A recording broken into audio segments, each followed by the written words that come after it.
Longtemps que j'ai pas fait de vidéo, mais ce matin, en fin de matinée, j'ai pris une patiente en urgence. Donc je rappelle toujours que tout est anonyme, hein, bien sûr. Hein.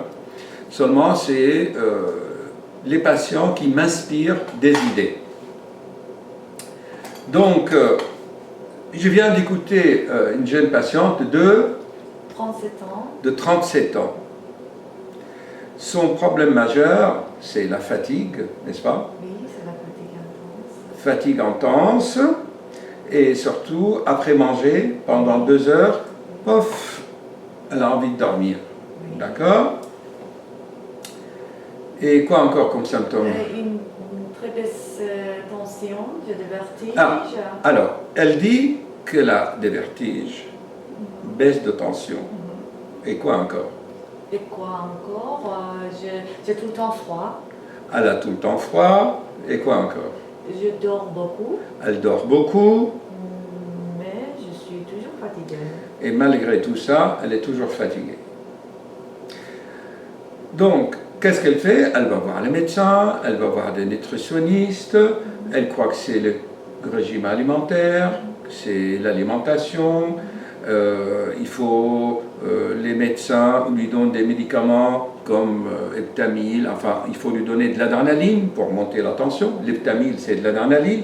Hein. Et donc, qu'est-ce qu'on est en train de faire là, chers amis, auditeurs et ceux qui regardaient ma chaîne? On va chercher dans la matière quelque chose qui est d'origine informationnelle. D'accord? La fatigue, c'est une sensation subjective, comme quoi on n'a pas d'énergie. Le matin, on traîne un peu au lit, hein, c'est ça. C'est la procrastination, on remet les choses, voilà. En fait, ça c'est de la médecine classique.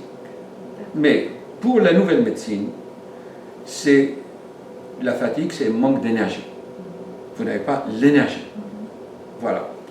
Et dans ce cas-là, c'est très important de connaître la nouvelle conception de l'être humain. Enfin, l'être humain est toujours le même, mais on commence à mieux comprendre l'être humain. L'être humain, hein, depuis la relativité d'Einstein, est masse, hein, matière et énergie.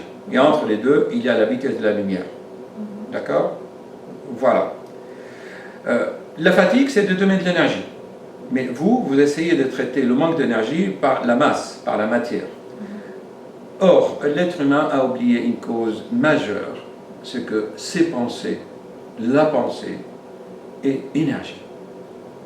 Donc, en fait, chaque fois que l'être humain pense à une idée, il y a une énergie colossale qui part de lui. D'accord? Or, l'être humain, s'il ne récupère pas l'énergie de la pensée, ben, son corps est déséquilibré, il se sent de la fatigue. D'accord? Donc, dans ce cas-là, c'est que vous avez une capacité énorme à penser, vous pensez tout le temps, vous inondez le cosmos par l'énergie de la pensée, mais vous ne récupérez pas l'énergie de la pensée. Ou l'énergie de la pensée que vous récupérez, ce n'est pas votre énergie qui vous convient. Donc votre corps dit, attends, Sahar, qu'est-ce que vous êtes en train de faire? Vous prenez toute l'énergie, mais moi je ne reçois pas. Et si je reçois, le peu que je reçois, ce n'est pas mes propres pensées. En fait, parce que la pensée, c'est une énergie universelle. Hein, vous pouvez récupérer de l'énergie de la pensée de quelqu'un d'autre. D'accord? Et votre corps vous dit, non, attends, ça, ce n'est pas mon énergie. Hein.